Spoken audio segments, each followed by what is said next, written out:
अस्सलाम वालेकुम नाज़रीन, मैं हूं आपकी मेज़बान उज़मा नौमान। हबीब साहब प्रोग्राम में मेरे साथ मौजूद। नाज़रीन, कौमी असम्बली की मुद्दत ख़त्म होने में अब सिर्फ 61 दिन बाकी रह गए हैं और जैसे जैसे कौमी असम्बली की आइनी मुद्दत ख़त्म होने के दिन करीब आ रहे हैं, वैसे वैसे ही हुकूमती इत्तेहाद में इख्तलाफात की खबरें भी सामने आना शुरू हो गई हैं। नून लीग और पीपल्स पार्टी में मुख्तलिफ उमूर को लेकर अब मुफादात का टकराव सामने आ रहा है। Peoples Party chairman PCB Zaka Ashraf को बनवाना चाहती है और इस हवाले से आजकल इख्तलाफात की खबरें सामने आ रही हैं। इसी तरह इस्तेहकाम पाकिस्तान पार्टी के क़याम के हवाले से आसिफ अली ज़रदारी साहब ये समझते हैं कि इसके पीछे नून लीग है, जो कि ख़ास तौर पर पंजाब और जनूबी पंजाब में पीपल्स पार्टी को कदम जमाने में रुकावट डालने की कोशिश करी है। इसी तरह आईपीपी यानी इस्तेहकाम पाकिस्तान पार्टी के सदर जहां अब्दुल अलीम खान की जनवरी और फिर अप्रैल में इस्तेहकाम पाकिस्तान पार्टी के तर्जुमान ओन चौधरी की नवाज शरीफ से होने वाली मुलाकातों को भी इस हवाले से बतौर सनद पेश किया जा रहा है, जबकि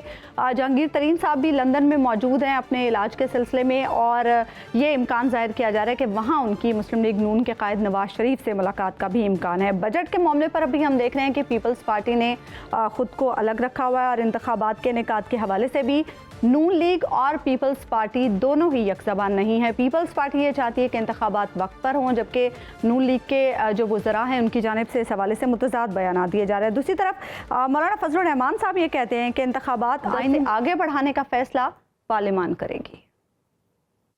पीडीएम इंतखाबी इत्तेहाद नहीं। जाहिर है कि जब इलेक्शन होते हैं तो हर पार्टी अपने वफाद को मद्देनजर रखते हुए हिकमत अमली वज़ा करती है। इलेक्शन जल्द या बदेर हो तो होंगी, क्योंकि आइन का तकाजा है, मुल्क में इलेक्शन तो होंगे। और अगर इलेक्शन ताखीर से होते हैं तो वो फैसला पार्लियामेंट ने करना है, और अगर आइनी मुद्दत के अंदर होने हैं तो फिर इलेक्शन का शेड्यूल इलेक्शन कमीशन ने देना है, न मैंने देना है न आपने देना है। कौमी असम्बली में अपोजिशन लीडर राजा रियाज इस मौके पर ये कहते हैं कि वो असम्बली और हुकूमत की तोसी के फैसले की हिमायत करेंगे। तो इस मौके पर बहुत सारे सवालात पैदा हो रहे हैं और इन्हीं सवालात पर हम बात करेंगे। हबीब साहब, क्या इख्तलाफात इस नहज पर पहुँच चुके हैं दोनों जमातों के कि हुकूमती इत्तेहाद को खतरा लाहक हो जाए? बिल्कुल, इख्तलाफात तक पहुँच चुके हैं कि हुकूमती इत्तेहाद को बाकायदा ख़तरा लाहक हो चुका है। और ख़तरा लाहक ये हुआ है पाकिस्तान पीपल्स पार्टी की तरफ से, जिसके बारे में अभी आपने बताया कि उसको बहुत सारे तहफ़्फ़ुज़ात हैं क्योंकि उसकी बातें नहीं मानी जा रही और उसकी आइंदा सियासत में वो समझ रही है कि कुछ रुकावटें डाली जा रही हैं। अच्छा। और नौबत यहाँ तक पहुँच चुकी है कि बिलावल भुट्टो ज़रदारी साहब ने अपने एक साथी को कहा, पीपल्स पार्टी के साथी को कहा कि वो इस बात पर गौर कर रहे हैं कि आइंदा आने वाले चंद दिनों में वो वजारत ख़ारजा छोड़कर कायदे हिज़्ब इख्तलाफ का ओहदा संभाल लें। अच्छा। उसकी वजह ये है कि वो ये समझते हैं कि मौजूदा हुकूमत के साथ ज़्यादा देर चलना उनको पंजाब में नुकसान दे रहा है और उसके साथ साथ सिंध में भी उन्हें किसी न किसी दर्जे में नुकसान उठाना पड़ेगा। अच्छा। और कराची, जिसको वो आई कर रहे हैं आइंदा इलेक्शन में जीतने के लिए, और इस दफ़ा बल्दियाती इलेक्शन में उन्होंने काफ़ी बेहतर कारकर्दगी का मुजाहरा भी किया है, तो वहाँ पर भी उन्हें नुकसान उठाना पड़ेगा अगर उन्होंने अपना सियासी सफ़र पीडीएम के साथ चलते हुए और बिलखुसूस पीएमएलएन के साथ चलते हुए तय करना जारी रखा। अच्छा। तो इस वजह से वो जो वज़ीर ख़ारजा हैं हमारे, उन्होंने अपने साथियों से इस बात पे सलाह मशवरा शुरू कर दिया है। अच्छा। और इसकी एक दूसरी भी एक इसका पहलू है, वो ये है कि आपको पता है कि पाकिस्तान के कॉन्स्टिट्यूशन के मुताबिक जो निगरान वज़ीर आज़म हो या वज़ीर आला हो, उसके तकर्रुर के लिए जो आउट गोइंग असम्बली होती है उसका कायदे ऐवान और कायदे हिज़्ब इख्तलाफ दोनों मिल के बैठते हैं और किसी एक नतीजे पर पहुँचते हैं, और अगर किसी नतीजे पर ना पहुँच सकें तो फिर मामला इलेक्शन कमीशन की तरफ चला जाता है। बिल्कुल उसी तरह जैसे पंजाब में हुआ कि पंजाब में निगरान वज़ीर आला का तकर्रुर इलेक्शन कमीशन ने किया और मोहसिन नकवी साहब वो वज़ीर आला बन गए। तो ऐसी सूरत से बचने के लिए जो पीपल्स पार्टी है वो चाहती है कि ऐसा वज़ीर आज़म हो जो आइंदा इलेक्शन में असरअंदाज ना हो, या अच्छा। उसके बारे में ये यकीन हो कि वो आइंदा इलेक्शन में इस तरीके से, जिस तरीके से हमारे मोहसिन नकवी साहब बिल्कुल ही एक तरफा होकर चल रहे हैं, अच्छा। इस तरह ना चले, बल्कि मामला को किसी और तरफ लेके चले। जी, इस मामले में भी वो एतबार नहीं कर रहे। तो ये जो मामलात हैं ये इस हद तक पहुँच गए हैं کہ جہاں پر پاکستان پیپلز پارٹی بھی یہ سوچنے پر مجبور ہو گئی. اور پاکستان پیپلز پارٹی کا یہ آج کا نقطہ نظر نہیں ہے. 2013 کا الیکشن بھی جب ہارے تھے پاکستان پیپلز پارٹی پنجاب میں ہاری تھی, تو اس وقت بھی یہیں لاہور میں ایک میٹنگ ہوئی تھی اور ایک امیدوار جو نیشنل اسمبلی میں امیدوار تھے پیپلز پارٹی کے ٹکٹ پر, ان کا خیال یہ تھا کہ وہ اگر جیتے نہ بھی تو 50-60 ہزار ووٹ تو لے جائیں گے. لیکن جب ان کے ووٹ 3300-3400 نکلے تو ان کے لیے بھی حیرت کی بات تھی, کیونکہ پاکستان تحریک انصاف ووٹ لے گئی تھی.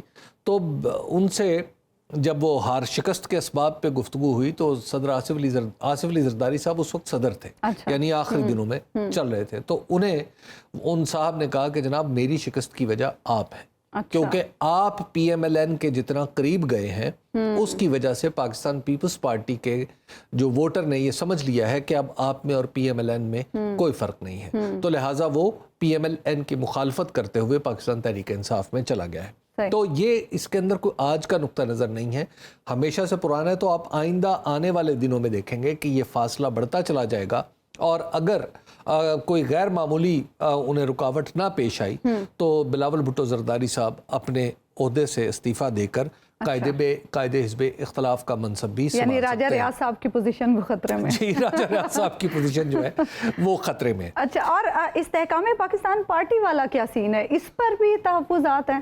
استحکام پاکستان پارٹی آپ دیکھیے کہ بلاول بھٹو زرداری صاحب ہوں, آصف علی زرداری صاحب ہوں, یا استحکام پاکستان پارٹی ہو, مطلب پیپلز پارٹی اور استحکام پاکستان پارٹی دونوں نے اپنی جولانگاہ منایا ہے جنوبی پنجاب کو. تو جنوبی پنجاب میں جب آپ پچھلے رزلٹس بھی اٹھا کے دیکھ لیجئے تو اس میں پاکستان پیپلز پارٹی کا سگنیفیکنٹ ووٹ ہے.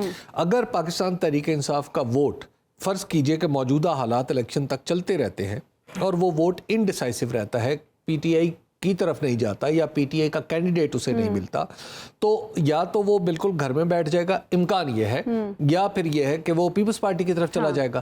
تو پیپلز پارٹی کو یہ لگ رہا ہے کہ پاکستان تحریک انصاف کا وہ ووٹ جو اوریجنلی اس کا تھا اس کو دراصل اٹریکٹ کرنے کی کوشش کرے گا یہ گروپ جسے استحکام پاکستان پارٹی کا نام دیا جا رہا ہے. تو اس لیے یہ بھی دراصل مسلم لیگ نون کا راستہ ہموار کرے گا پنجاب میں. اس لیے استحکام پاکستان پارٹی پر پاکستان پیپلز پارٹی کو بھی کافی اندیشے بھی ہیں اور انہیں تحفظات بھی ہیں. اور پھر ان کا خیال یہ ہے کہ جو ملاقاتیں بھی ہوئی ہیں نواز شریف صاحب سے استحکام پاکستان پارٹی کے عہدیداران کی, اس سے بھی ان کو تحفظات ہیں. دیکھیے عظمیٰ, اس وقت جو پالیٹکس ہے پاکستان کی وہ نہایت ہی ایک عجیب و غریب یا دلچسپ, اگر باہر والا کوئی شخص ہو تو دلچسپ ہے, ہم جو پاکستان میں رہتے ہیں ان کے لیے یہ عجیب و غریب ہے اور تھوڑی افسوسناک ہے. وہ یہ ہے کہ اس وقت جتنی بھی پارٹیاں ہیں سوائے ایک کے, سوائے تحریک انصاف کے, سب کی سب کسی نہ کسی طرح حکومت میں ہے. یعنی حکومت کے اندر ہی استحکام پاکستان پارٹی بھی حکومت میں ہے. اون چودھری صاحب جو اس کے ترجمان مقرر ہوئے ہیں وہ کیا ہیں, وہ باقاعدہ حکومتی عہدیدار ہیں. نعمان لنگڑیال صاحب حکومتی عہدیدار. تو لہٰذا ایسی صورت میں آپ یہ کہیں کہ استحکام پاکستان پارٹی حکومت سے الگ ہے تو یہ بھی نہیں مانا جا سکتا. پیپلز پارٹی خود اس کے جو چیئرمین ہیں وہ وزیر خارجہ ہیں, اور اسی طرح جو پی ایم ایل این ہے اس کے صدر جو ہے وہ وزیر اعظم ہے.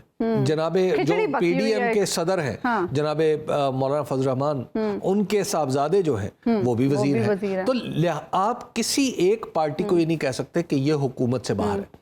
اب جیسے جیسے الیکشن آ رہا ہے تو الیکشن کا دباؤ ان کو الیکشن آ رہا ہے حبیب صاحب, ابھی راجہ ریاض صاحب کے فرما رہے ہیں کہ اسمبلی اور حکومت کی مدت میں توسیع کی حمایت کروں گا. وہ تو کہہ رہے ہیں کہ آئین میں 6 ماہ توسیع کی گنجائش موجود ہے. دیکھیے راجہ ریاض صاحب کا شمار تو ان لوگوں میں کرنا چاہیے جو چاہتے ہیں تا قیامت الیکشن نہ ہو.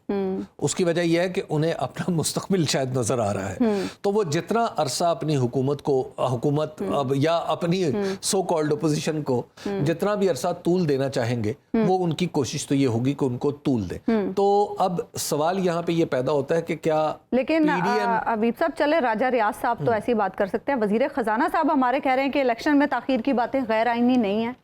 دیکھیے غیر آئینی تو یہ نہیں ہے, بالکل بھی 6 ماہ کی توسیع کی گنجائش ہے. 6 ماہ کی بالکل ہے, گنجائش تو ہے. سوال یہ ہے کہ کیا پیپلز پارٹی ایسی حکومت کا حصہ بنے گی جس نے ایک قانونی یا اپنے دستور کی لچک کا فائدہ اٹھا کے اپنے دور اقتدار کو بڑھایا ہو. یہاں یہ ایک سوال ہے تو نا. ساتھ دے رہی تھی نا اچھا پیپلز پارٹی کو اپنے اس سٹانس سے جو اس نے اپنی سی میں باقاعدہ طور پر جس کا اعلان بلاول بھٹو زرداری صاحب نے کیا تھا کہ الیکشن ہم دیر سے ہوتا گوارا نہیں کریں گے, تو کیا اس سٹانس سے پنجاب میں ہٹنے کے لیے اسمبلیاں کوئی ڈیزالو ہونے کے بعد آپ کو نہیں لگتا کہ الیکشن میں دیر ہو چکی ہے؟ پیپلز پارٹی کا اس پر کیا موقف ہونا چاہیے؟ صورتحال تو کافی مخدوش ہے, ہماری دستوری صورتحال کافی مخدوش ہے, اور اس میں ہماری عدالت نے انفارچونیٹلی چونکہ جو اسے کردار جس کی اس سے توقع تھی کہ بر وقت الیکشن کروانے کے لیے وہ اپنا حکم صادر کرتی, اور پھر جس نے نہ مانا ہوتا حکم وہ تو پھر اس کا کوئی علاج ہوتا. لیکن مسئلہ یہ ہے کہ 14 مئی کی تاریخ گزرے ہوئے اب تقریباً 1 مہینہ ہو چکا ہے, تو اس 1 مہینے میں کسی کے خلاف کچھ ہوتا ہوا دکھائی بھی نہیں دے رہا, اور عدلیہ کا حکم بھی اب ظاہرہ 14 مئی واپس تو نہیں لایا جا سکتا. تو اس وجہ سے ہمارے بہت سارے جو سسٹم کے اندر کے لوگ ہیں ان کے حوصلے بہت بڑھ گئے کہ عدالت اگر کچھ نہیں کر سکتی دستور کے نفاذ میں, تو پھر وہ ہم کسی بھی شک کو کسی بھی طریقے سے توڑ مروڑ سکتے ہیں. تو یہ ایک معاملہ ایسا ہے جو اب مجھے لگتا ہے کہ آئندہ آنے والے دنوں میں کمپلیکس ہوتا جائے گا, اور جتنا وہ کمپلیکس ہوتا چلا جائے گا اتنا ہی زیادہ اس پی ڈی ایم کے اوپر الیکشن کا دباؤ بڑھتا چلا جائے گا. بہت ساری چیزیں جو ابھی آج آپ یوں کہیے کہ ان دا آفنگ ہیں, وہ آنے والے دنوں میں, مطلب ہفتوں میں نہیں, آنے والے دنوں میں وہ واضح ہونا شروع ہو جائیں گے. یعنی آپ کہہ رہے ہیں کہ پیپلز پارٹی کے ذہن میں ایک یہ چیز بھی ہے, اسی لیے وہ اس اتحاد سے علیحدگی اختیار کر کے اپوزیشن دیکھیں یہ ایسا ہو چکا ہے نا ماضی میں بھی. 2008 سے 2013 تک پاکستان پیپلز پارٹی اور ایم کیو ایم سندھ میں باقاعدہ طور پر حلیف تھے اور حکومت کا حصہ تھی ایم کیو ایم, لیکن جب یہ شق ہوئی تو شق آپ کو پتہ 2008 سے 13 کے درمیان جب 18ویں ترمیم میں یہ شق ڈالی گئی کہ نگران وزیر اعظم یا وزیر اعلیٰ کا انتخاب کیسے ہوگا, تو اس وقت جو سندھ میں جو اپوزیشن تھی وہ دراصل مسلم لیگ فنکشنل تھی. تو ون فائن مارننگ ہوا یہ کہ ایم کیو ایم نے وزارتیں چھوڑی اور اپوزیشن میں آگے بیٹھ گئی, اور انہوں نے کہا اچھا جی اب حکومت ختم ہونے والی ہے تو لہٰذا ہم طے کریں گے کہ آئندہ وزیر اعلیٰ کون ہوگا. تو پھر وہ وزیر اعلیٰ کے لیے وہ ظاہر ہے دستوری طور پہ ایک دستوری ہیلا ہے یا دستوری کام ہے جو کرنا پڑتا ہے, تو انہوں نے ایک ہیلے سے اس کام میں اپنی پوزیشن بنا لی. تو اس وقت بھی ایسا لگتا ہے کہ پاکستان پیپلز پارٹی سابقہ طریقے کو ہی دہرائے گی, اور آپ اس سے یہ پریشان نہ ہوں کہ یہ کوئی جمہوری بات نہیں ہے. اگر جمہوری بات ہوتی, اگر جمہوریت کی اتنی ہی پرواہ ہوتی تو کراچی میں جو کچھ ہو رہا ہے میئر کے انتخابات کے لیے وہ کچھ نہ ہو رہا ہوتا. تو اس لیے معاملات جو ہیں مجھے اب لگتا ہے کہ کافی کمپلیکس ہونے والے ہیں, اور اس کمپلیکسٹی میں کئی نئے راستے نکلیں گے. اچھا کئی رہے, اچھا وہ نئے راستے کیا ہو سکتے ہیں, ذرا اس پہ بھی روشنی ڈال دیں. نہیں ابھی اس پہ آپ ذرا اس پہ زبان ابھی وہ اندھیرے میں رہنے دیں. اچھا حبیب صاحب یہ ایک کنفیوژن تھوڑی سی ہم دیکھ رہے ہیں نون لیگ کے رہنماؤں میں بھی پائی جا رہی ہے. کچھ رہنما کہہ رہے ہیں انتخابات وقت پر ہوں گے, وزیر داخلہ رانا ثناء اللہ صاحب کہہ رہے ہیں اکتوبر یا نومبر میں الیکشن ہوں گے اور نون لیگ حکومت بنائے گی. وہ تو فار شور تہیہ کیے بیٹھے ہیں کہ حکومت نون لیگ کی آنی ہے. کچھ ایسے رہنما ہیں جنہیں لگتا ہے کہ انتخابات ڈیلے بھی ہو سکتے ہیں اور یہ غیر آئینی نہیں ہے. یہ کنفیوژن کیوں ہے نون لیگ میں؟ آپ اس کو صرف نون لیگ کی کنفیوژن نہ کہیے, مجموعی طور پہ پورے نظام میں یہ کنفیوژن موجود ہے. اچھا. اور میں جب سے اس سیاست کا طالب علم ہوں, جب سے میں سیاست کو دیکھ رہا ہوں, ہمیشہ ہر الیکشن پہ یہ کنفیوژن ہوتی ہے. مثال کے طور پہ 2002 میں جب الیکشن ہوا تو جنرل پرویز مشرف حکمران تھے, تو اس وقت بھی یہ کنفیوژن تھا. اچھا. 2007 میں جب محترمہ بینظیر بھٹو کی شہادت ہوئی تو اس وقت بھی یہ کنفیوژن تھا کہ الیکشن ہوں گے یا نہیں ہوں گے, اور آصف علی زرداری صاحب نے بڑا ڈٹ کے کہا تھا کہ آپ الیکشن وقت سے پہ کروائیں. اپنے کچھ آگے چلے گئے تھے تو آپ اپنے وقت پہ کروائیں. اور اس میں جو نواز شریف صاحب تھے وہ بائیکاٹ کرنا چاہتے تھے اور بھی بائیکاٹ کرنا چاہتے تھے, اور قاضی حسین احمد مرحوم بھی بائیکاٹ کرنا چاہتے تھے. تو پھر زرداری صاحب کی سفارش پہ باقاعدہ طور پر یا ان کے کہنے پہ مسلم لیگ نون نے الیکشن لڑا تھا. ٹھیک. اس کے بعد پھر 2013 جب آیا تو جناب طاہر القادری صاحب سیاست نہیں ریاست بچاؤ کے عنوان سے ایک باقاعدہ مارچ لے کر اسلام آباد پہنچ گئے تھے، اور انہوں نے جا کے راجہ پرویز اشرف صاحب جو آج سپیکر ہیں، اس وقت وہ وزیر اعظم تھے، اور کہا تھا کہ اب سب معزول ہو گئے. اسلام آباد کے شہریوں کو انہوں نے امان دے دی تھی، تو وہ انہیں معزول کر دیا انہوں نے. اچھا، اس وقت بھی یہ گمان گزرا کہ شاید الیکشن نہ ہو. 2018 میں بھی بالکل اسی طرح کا اندیشہ تھا کہ پتہ نہیں الیکشن کیا ہوں گے، آگے ہوں گے، جلدی ہوں گے، پہلے ہوں گے، پیچھے ہوں گے. ایسی سچویشن تو نہیں تھی جیسی اب ہم دیکھ رہے ہیں. اب چونکہ دیکھیے یہ پاکستان میں ایک عجیب و غریب صورتحال ہے کہ ایک یعنی جو تحریک انصاف ہے جو اس وقت اپوزیشن کی پارٹی ہے، اس کے خلاف ایک اتحاد وجود میں آیا، اور جو گزشتہ 1 سال سے حکومت میں ہے. یہ عام طور پر پارلیمانی نظام حکومت میں یہ چلتا نہیں ہے. تو یہ اتحاد ظاہر ہے جس انداز سے چل رہا ہے وہ ہم سب جانتے ہیں. تو ایک تو اس اتحاد کو لگا تھا کہ عمران خان کو یا ہم ہٹا کے بنیادی طور پر اپنے لیے ایک سپیس پیدا کر لیں گے. وہ سپیس اب تک پیدا نہیں ہو پا رہی، یعنی ایسا نہیں ہو پا رہا کہ پولیٹیکلی یہ اپنے آپ کو یقین سے کہہ سکے کہ ہم الیکشن جیتنے کی پوزیشن میں. یقین سے تو کوئی نہیں کہہ سکتا، لیکن ایک ہوتا ہے نا، مریم صاحبہ تو کہہ رہی ہیں، دیکھیے وہ تو الیکشن میں جو کورنگ کینڈیڈیٹ ہوتا ہے وہ بھی یہی کہہ رہا ہوتا ہے کہ میں اگر الیکشن میں کھڑا ہوں گا تو میں جیت جاؤں گا. یہ الیکشن کی ڈائنامکس ہے. تو اب تک ان پارٹیوں کو یہ یقین نہیں ہے کہ ہم چلیے الیکشن 100% نہیں، جب تک یقین نہیں ہوگا تب تک یہ الیکشن میں نہیں جائیں گے. ضیاء الحق صاحب اس کو کہا کرتے تھے، ضیاء الحق کہ جب تک مثبت نتائج یقینی نہیں ہو جاتے اس وقت تک انتخابات کا انعقاد نہیں کرایا جا سکتا.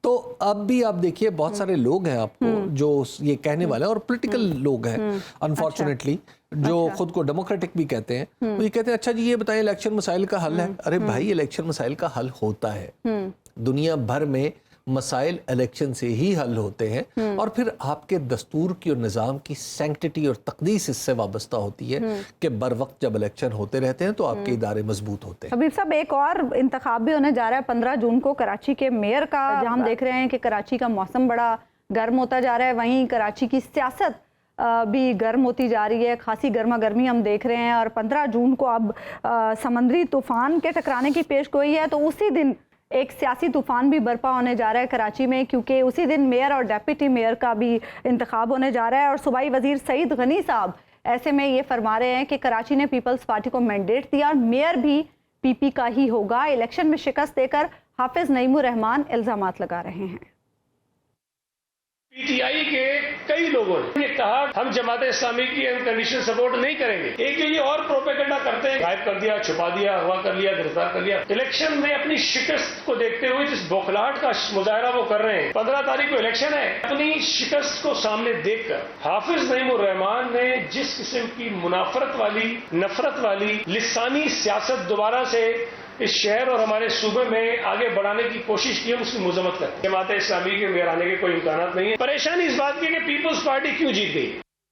جبکہ جماعت اسلامی پیپلز پارٹی پر منتخب چیئرمین کو لاپتہ کرنے اور ہارس ٹریڈنگ کے الزامات لگا رہی ہے. امیر جماعت اسلامی کراچی حافظ نعیم الرحمان کہتے ہیں کہ مینڈیٹ پر ڈاکہ برداشت نہیں کیا جائے گا. قبضہ، کوئی بھی ڈاکہ جو عوام کے مینڈیٹ اور جمہوریت اور ہمارے مستقبل پہ پڑے گا اس کو ٹھنڈے پیٹوں برداشت نہیں کیا جائے گا. جو غائب ہو رہا ہے یا تو وہ اپنی قیمت لگوا چکا ہے، تو قیمت لگانے والا اور قیمت ادا کرنے والا اس کا نوٹس بھی الیکشن کمیشن کو لینا چاہیے. اگر یہ سمجھ رہے ہیں کہ کوئی آئے گا اور ووٹ ان کو دے دے گا تو یہ بات انہیں پتہ چلنی چاہیے جو قانون ہے اس کے مطابق نہ صرف یہ کہ سیٹ نہیں بچے گی، ڈسکوالیفیکیشن ہوگی، بلکہ ووٹ بھی کاؤنٹ نہیں ہوگا. الیکشن کمیشن کو ہم نے سپریم کورٹ کا وہ فیصلہ جمع کرا دیا ہے میں نے خود، کہ جس میں یہ بات واضح طور پر لکھی ہوئی ہے کہ جو ووٹ پارٹی کی مرضی کے بغیر ڈالا جائے گا وہ کاؤنٹ ہی نہیں ہوگا. اور اب صورتحال کچھ یوں ہے کہ تحریک انصاف کے 36 چیئرمین نے حافظ نعیم الرحمان کو ووٹ نہ دینے کا فیصلہ کیا. ان کا کہنا ہے کہ ہم پر کسی قسم کا کوئی دباؤ نہیں ہے، مقامی قیادت سے ناراضگی کی وجہ سے حافظ نعیم کو ووٹ نہیں دیں گے. جبکہ تحریک انصاف سندھ کے صدر حلیم عادل شیخ نے یو سی چیئرمین کے نام خط میں لکھا ہے کہ پارٹی پالیسی کے تحت ووٹ نہ دینے والے چیئرمین کو ڈی سیٹ کر دیا جائے گا. پی ٹی آئی کے 36 ووٹ اگر نکال دیے جائیں تو جماعت اسلامی کے پاس 57 वोट रह जाते हैं। सवाल यह है कि जमात इस्लामी अगर अपना मेयर ना ला सकी तो उसके पास क्या ऑप्शन है। इसी सूरत पर बात करने के लिए हमारे साथ हमारे नुमाइंदे अरबाब चांडियो मौजूद हैं। अरबाब, हम ये कह सकते हैं अब कि हाफिज नईमुर रहमान की कामयाबी मुश्किल हो गई है? जी, ये कहा जा सकता है मौजूदा सूरत हाल में जो पीटीआई के अराकीन जिनकी तादाद अब तक 36 है और हो सकता है रात को 38 हो जाए और हो सकता है कि 15 तारीख को 40 हो जाए। ये जो अराकीन हैं पहले बड़े ही खामोश थे और 2 दिन पहले इनकी कुछ ऑडियो सामने आई थी, तकरीबन 15 की। वो आपस में बातचीत कर रहे थे और ये कह रहे थे कि हम हाफिज नईम को क्यों वोट दें, लेकिन आज उनकी वीडियो भी सामने आ गई है।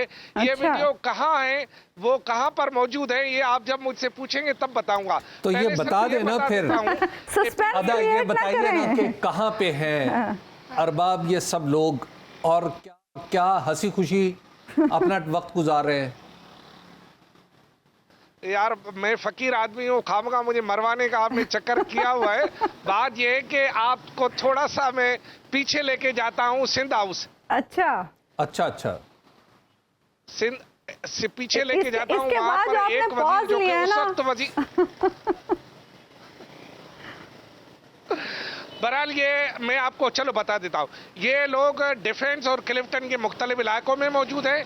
इनका पहरा जो है वो SSU जो कि सिंध की एक कमांडो पुलिस है वो दे रही है और ये उनके पहरे में ही आते हैं। उनसे मिलने वाला भी उनके पहरे में ही जाके उनसे मिलता है। अब उन्होंने 2 मौक़िफ़ अख्तियार किए हैं। एक मौक़िफ़ उन्होंने ये अख्तियार किया है कि हम हाफिज नईम रहमान के साथ नहीं है, दूसरी तरफ वो कहते हैं पर जान भी कुर्बान है। अच्छा, अब लेकिन जो जान कुर्बान करने वाले हैं वो उसके कहने नहीं, वोट कुर्बान नहीं है और वो ये भी कह रहे हैं कि हम हाफिज नईम को नहीं देंगे। बात बड़ी मुतय्यन अंदाज में कही जा रही है कि जनाब करोड़ रुपया भी या 1.5 करोड़ रुपया भी दिया जा रहा है, लेकिन जो हालात आप बता रहे हैं उसमें तो शायद हर चेयरमैन करोड़ रुपया देने के लिए तैयार हो जाएगा अपनी जान छुड़ाने के लिए। 9 मई के बाद तो शायद ऐसा ही हो गया होगा।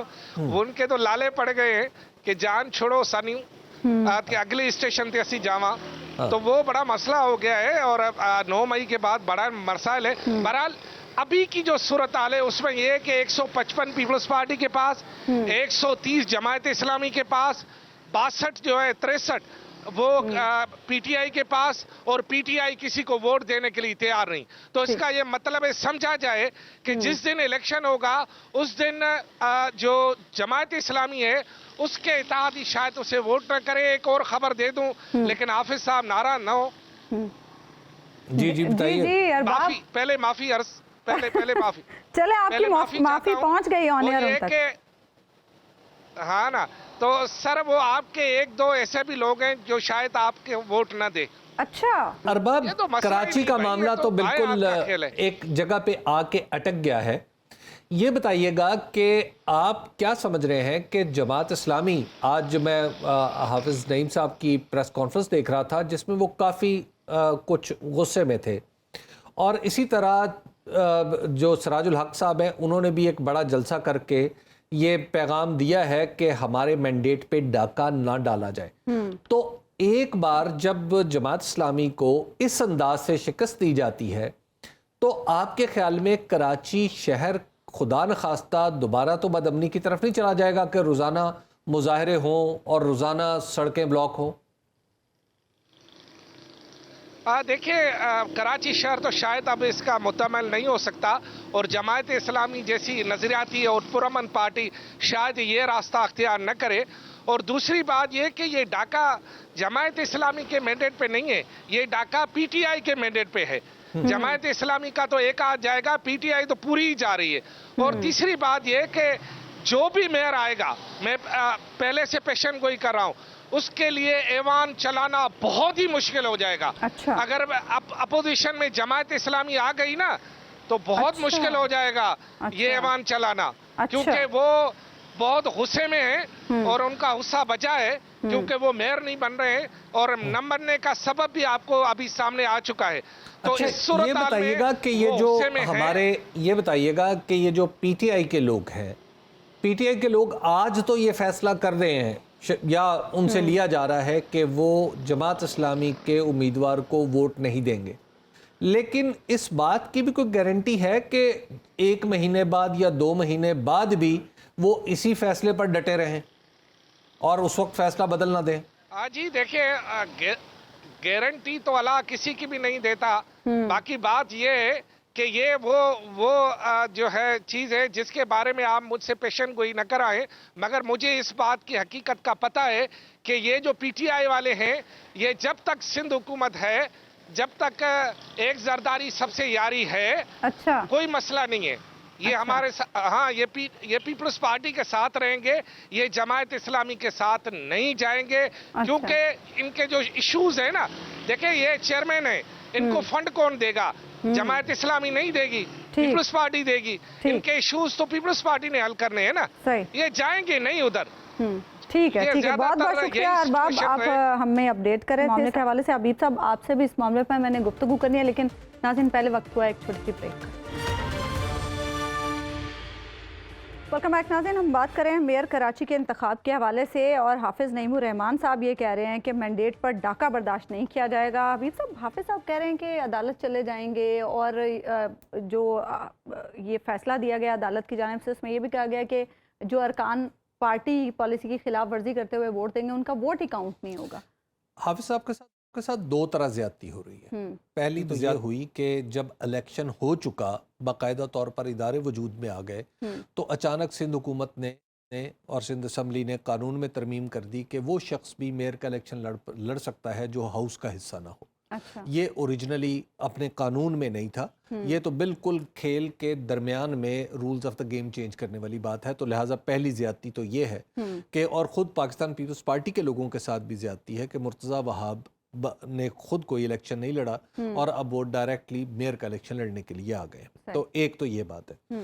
दूसरी उनके साथ ज्यादती, जिस तरह अभी हमारे अरबाब चांडियो साहब बता रहे थे कि सिंध पुलिस का SSU जो यूनिट है, वो इस वक्त इन सब जो पाकिस्तान तहरीक इंसाफ के चेयरमैन हैं उनकी रखवाली कर रहा है, और उनकी रखवाली करते हुए उनसे इंश्योर कर रहा है कि ये वोट ना देने पाए। अब यहाँ पर सवाल ये पैदा होता है कि जब इस तरह हुकूमती ज़ोर पे सूबाई हुकूमत अपनी ताकत के ज़ोर पर लोगों को वोट डालने से रोकेगी, या लोगों की जो एक पॉलिटिकल मामला हुआ है अदालती अहकामात के बावजूद, देखिए अदालती हुक्म ये तो नहीं है ना कि पाकिस्तान तहरीक इंसाफ के लोग वोट डालें। अदालत ने कहा हाजिरी यकीनी बनाए, तो अभी तो वो ये कह सकते हैं जनाब हम हाजिरी यकीनी बनाने के लिए ये सब कुछ कर रहे हैं, लेकिन जब वहाँ से ये ऐलान इस तरह के आ रहे हों कि जनाब हम वोट नहीं देंगे, तो आप अंदाज़ा कर सकते हैं ना कि सीधा सीधा जो सिंध की हुकूमत है वो इस्तेमाल हो रही है, और वो बिल्कुल वही वाला मंजर हम देख रहे हैं कि जैसे इस्लामाबाद में पिछले साल हमें सिंध हाउस में दिखाई दे रहा था। तो जब इस तरह आप लोटा साजी करेंगे या इस तरह लोगों को अपने वोट का हक इस्तेमाल करने से रोकेंगे, तो आप ये खुद सोचिए कि ये जो कराची की मेयरशिप है वो कितनी उसकी ताकत रह जाएगी। ये कल्चर तो अभी साहब हमारे मुल्क में आम हो चुका है। इतना कल्चर इतना आम नहीं है। ये पाकिस्तान पीपल्स पार्टी वो पार्टी है कौमी सियासत में भी हम यही कल्चर देख रहे हैं, जो अपनी डेमोक्रेटिक शिकस्त कबूल करती है और डेमोक्रेटिकली आगे बढ़ने की बात करती है। लेकिन ये 2 मामलात ऐसे आए हैं जिसमें मुझे लगता है कि पाकिस्तान पीपल्स पार्टी शायद अब कुछ और सोचने लगी है कि एक जिस तरह पंजाब और खैबर पख्तूनख्वा के इंतखाबात पे उसने वो पोजीशन ली जो एक्चुअली पाकिस्तान मुस्लिम लीग नून की थी और जो कतई डेमोक्रेटिक पोजीशन नहीं थी, और उसी तरह ये जो हरकत हो रही है सिंध में, ये भी कोई जमहूरी हवाले से कोई काबिल कदर नहीं। अरबाब कह रहे थे कि अगर मेयर जमात इस्लामी का नहीं बनता तो जमात इस्लामी अपोजिशन में आके बड़ा टफ टाइम देगी मेयर को। एक तो हाउस के अंदर टफ टाइम देना है कि आप विद इन जो म्यूनिसिपल कॉर्पोरेशन है उसके अंदर टफ टाइम दें, क्योंकि हाउस के अंदर मुख्तलिफ कमेटियां बनती हैं, जो रेवेन्यू की कमेटी और इस तरह की छोटी मोटी कमेटियां बनती हैं जिसमें सारे ज़ाहिर हाउस के लोग होते हैं।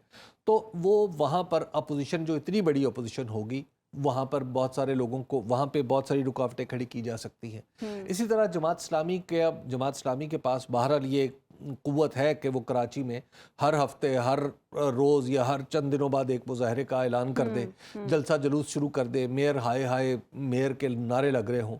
और तीसरी बात यह है کہ دیکھیں جب آپ اس طرح کسی بھی جماعت کو اور اس کا مینڈیٹ آپ اس طرح نظر انداز کریں گے تو اس کا نتیجہ کیا ہوگا؟ اس کا نتیجہ یہ ہوگا کہ پھر یہ جماعتیں جو ہے کوئی انتہائی غلطی کرنے کا بھی سوچ سکتی ہیں، کوئی انتہائی قدم اٹھانے کا سوچ سکتی ہیں، تو انہیں روکنے کے تو لیے ایک انہیں strong روکنے کے opposition لیے ہونی چاہیے۔ انہیں روکنے کے لیے آپ کو ڈیموکریٹک جو رویہ ہے اس کو نہیں چھوڑنا چاہیے۔ آپ دیکھیں نا مرتضیٰ وہاب صاحب ہمارے، ان کی مطلب میرے تو چھوٹے بھائیوں کی طرح ہے، لیکن مجھے اس دن ان کی بات سن کے بڑا افسوس ہوا۔ ایک ٹی وی پہ وہ کہہ رہے تھے کہ دیکھیے میئر اگر پیپلز پارٹی کا ہوگا تو صوبائی حکومت اس کے ساتھ چلے گی۔ دیکھیے یہ تو کوئی طریقہ نہیں، یہ حافظ نعیم الرحمان صاحب نے بھی یہ تو point out کوئی کیا۔ طریقہ نہیں ہے۔ بھائی آپ ایک ڈیموکریٹک پارٹی ہیں، آپ کا دعویٰ ہے کہ ہم مفاہمت کے ساتھ چلنے والے لوگ ہیں، تو پھر آپ اور اس کو عوامی ایکسپٹ مینڈیٹ کو کیجئے، تسلیم کرنے والے پھر لوگ ہیں۔ آپ اس کو ایکسپٹ کیجئے کہ صوبے میں حکومت کیجئے، شہر میں اپوزیشن کیجئے۔ بالکل ٹھیک۔ ایک بریک ہم لیں گے یہاں پر ناظرین، بریک کے بعد جب واپس آئیں گے تو بات کریں گے کہ کیا پاکستان کی خارجہ پالیسی تبدیل ہو رہی ہے۔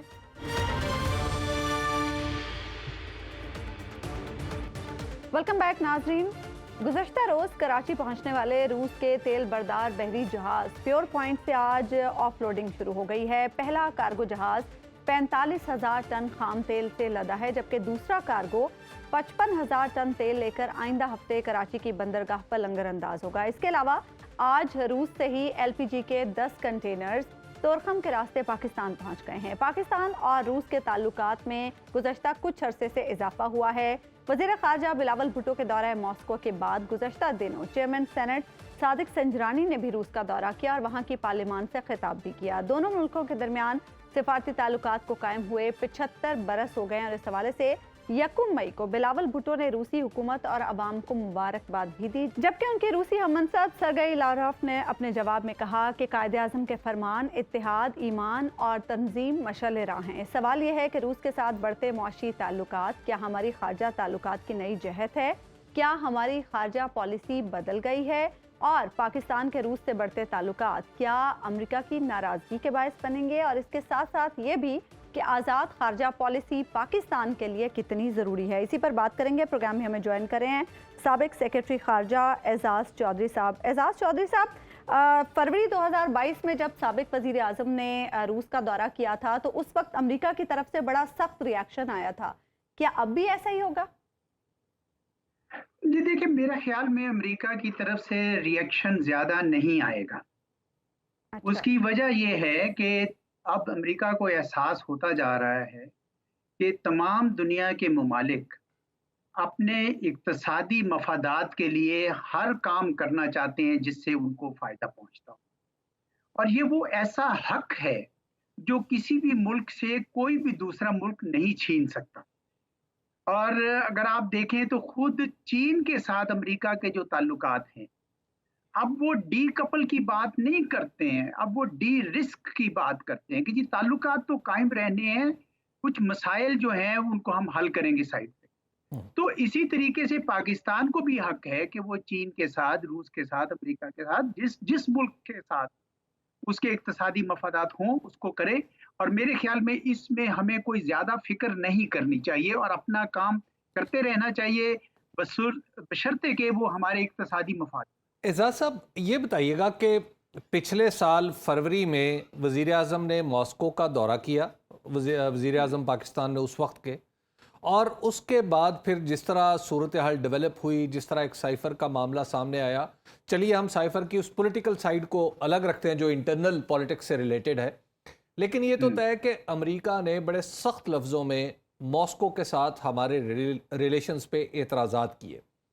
اچانک ایسی کیا بات ہوئی ہے جو آپ یہ سمجھ رہے ہیں کہ امریکہ اب یہاں تک یا اس سے آگے نہیں جائے گا؟ دیکھیں، اس لیے کہہ رہا ہوں کہ امریکہ کو بڑی تیزی سے احساس ہو رہا ہے۔ اب دیکھیں ان کا اس وقت سب سے بڑا حلیف ہمارے خطے میں کون سا ہے؟ ہندوستان۔ جی، لیکن آپ نے دیکھا کہ ہندوستان نے روس کے ساتھ بھی تعلقات رکھے ہیں، چین کے ساتھ بھی رکھے ہیں، اور باقی بھی وہ جو اپنی آزاد خارجہ پالیسی چلانا چاہ رہے ہیں جسے وہ اسٹریٹجک آٹونومی کا نام دیتے ہیں، وہ کر رہے ہیں۔ اچھا، اسی طریقے سے امریکہ نے جو دنیا بھر میں مختلف جگہوں پہ سینکشنز کا سلسلہ شروع کیا ہوا ہے، ہمارے مغرب میں ایران پہ، دوسرے अब ये बात भी चल निकली है कि अच्छा जी फिर किसी और करेंसीज में भी ट्रेड करके देखते हैं। और आपको पता है कि हम जो तेल खरीद रहे हैं रूस का, वो युआन में खरीद रहे हैं बैंक ऑफ चाइना के। तो ये अमेरिका को अब अंदाजा होता जा रहा है कि मुकम्मल तौर पर जो उसकी इजारादारी थी, मोनोपोली थी as a unilateral power, as a unipolar world, वो अब खत्म होती जा रही है। इसलिए वो आपके साथ ताल्लुकात रखेंगे। आप देखें जब से उनके सफीर साहब आए हुए हैं, बलोम साहब, बड़ी कोशिश कर रहे हैं कि पाकिस्तान अमेरिका के ताल्लुकात बेहतर हों। तो ऐसा नहीं होगा। आप देखेंगे कि कम से कम इक्तिसादी मामलात में मैं ये समझता हूँ कि अमेरिका के साथ ताल्लुकात खराब नहीं होंगे। वो उसके साथ हमारा सबसे बड़ा तजारती शरीक है। अच्छा, लेकिन हमें ये बताइएगा कि अभी रिसेंटली हमने एक और काम भी किया है कि हमने रूस के साथ, ईरान के साथ और अफगानिस्तान के साथ बार्टर ट्रेड शुरू की है। अगरचे वो बड़ी नॉमिनल सी है, बहुत ही उसका साइज बड़ा छोटा है, लेकिन बहरहाल इस सिग्नल की इंपॉर्टेंस भी तो एक है। तो क्या हम मुकम्मल तौर पर चेंज ऑफ ब्लॉक की तरफ जा रहे हैं या हम कोई इंडिपेंडेंट खारजा पॉलिसी की तरफ जा रहे हैं? जी, मैं तो दूसरी तरफ समझता हूँ जी, इंडिपेंडेंट खारजा पॉलिसी की तरफ इकदाम है। देखिए, हमने माजी में 3 मरतबा अपना सारा का सारा वजन एक पलड़े में डाल दिया अमेरिका के, और उसके बाद हमने देखा कि लॉन्ग टर्म इम्प्लीकेशंस हुई हर बार। अफगानिस्तान में जिहाद की आज 40-50 साल बाद भी हम वो भुगत रहे। तो इस वजह से अब ये हमारी लोगों को समझ आ गई है कि आजाद खारजा पॉलिसी बेहतर रहती है। तवाज़न के साथ चलें, अपने मफादात को देखें, और फिर आप देखेंगे कि आपको भी नुकसान नहीं होगा। और एक और बहुत बड़ी बात मैं आपको बताऊं, बहुत बड़ी बात यह है कि पाकिस्तान की हुकूमतों को समझ आ गई है कि अवाम की ताकत को भी इस्तेमाल कर लें, पार्लियामेंट को भी इस्तेमाल करें कामों के लिए। अच्छा एजाज साहब, आप क्या समझते हैं कि किसी एक मुल्क से जुड़ने की बजाय ये कसीर मुल्की पॉलिसी, गो के हमें बड़ी देर के बाद इस चीज़ का एहसास हुआ कि ये ज़्यादा फायदेमंद हो सकती है, हमारी मईशत पर इसका क्या असर हो सकता है? बहुत अच्छा असर होगा। देखिए, दुनिया में सिर्फ पाकिस्तान ये काम नहीं कर रहा। जिस तरह मैंने अभी आपको सियासी माहौल में बताया कि हिंदुस्तान भी कर रहा है, वहीं आप मिडल ईस्ट में देख लें, सऊदी अरेबिया, ये सब डाइवर्सिफाई कर रहे हैं। और उसकी वजह यह है कि हर कोई ये अब समझता है कि अब दुनिया शिफ्टिंग अलायंसेस है, ओवरलैपिंग अलायंसेस है। एक मामले में आप मेरे दोस्त हैं, दूसरे मामले में आप मेरे दोस्त नहीं हैं। तो पाकिस्तान को भी ये करना चाहिए। और इसका पाकिस्तान को, बहुत सारे लोग मेरी इस बात से इत्तेफाक नहीं करते। मैंने इस पे डॉट में बहुत सारे आर्टिकल्स भी लिखे हैं कि भाई ये कैंप्स में नहीं हमें जाने की जरूरत। वो कहते हैं नहीं जी नहीं, आप सूनर और डेल लेटर आपको फैसला करना पड़ेगा। भाई जब चीन और अमेरिका खुद फैसला नहीं कर रहे कि हम कैंप्स क्रिएट कर रहे हैं, तो आप किस खाते में ये शुरू कर रहे हैं? लेकिन हमें आजाद खारजा पॉलिसी रखनी चाहिए जी। लेकिन एजाज साहब, पाकिस्तान के अंदर के हालात अगर देखें तो माजी की हुकूमत ने जब मॉस्को जाने का फैसला किया, पीटीआई की गवर्नमेंट ने, तो गालिबन आप भी उस ग्रुप में शामिल थे जिनसे मुशावरत हुई थी। और जब वजीर आज़म मॉस्को से वापस आए तो पाकिस्तान के अंदर ही एक और कॉन्फ्रेंस में हमारी इस्टेब्लिशमेंट की तरफ से एक डिफरेंट व्यू लिया गया कि जिसमें मॉस्को यूक्रेन जो कॉन्फ्लिक्ट है उसके ऊपर रायजनी भी की गई और रूस के लिए तकरीबन मुज़म्मती अल्फाज इस्तेमाल किए गए। तो वो पता चल रहा था कि हम 2 अलग अलग पोल्स पे हैं इंटरनली। क्या आज आप समझते हैं कि हम कन्वर्ज कर गए, एक जगह आ गए, सेम पेज पर है? नहीं, देखिए, बात सेम पेज की नहीं है। बात यह है कि उस वक्त भी जब इमरान खान साहब बतौर वजीर आजम वहां तशरीफ ले गए थे, तो ये किसी को नहीं पता था कि पुतिन साहब ने ये काम करना है। और ये मेरे ख्याल में पुतिन साहब की तरफ से ज्यादती की गई। आपने मेरा रिसेंट डाउन का आर्टिकल अनविनेबल वॉर में देखा होगा। तो मैं ये समझता हूं कि पाकिस्तान ने दुरुस्त इकदाम उठाया, क्योंकि हम तमाम मेजर पार्ट्स के साथ ताल्लुकात रखना चाहते हैं, और उसके बाद हमने उसका कुछ फायदा भी उठाने की कोशिश कर रहे हैं। लेकिन साथ ही साथ एक और, अगर मेरे आर्टिकल का आखिरी सेंटेंस आप देखें, तो हमें ये इस बात को फिक्र होनी चाहिए कि एक बड़ा मुल्क अपने छोटे हमसाये मुल्क के ऊपर हमला करके उसके कुछ हिस्से पे कब्जा कर ले, हम इसको एंडोर्स नहीं कर सकते।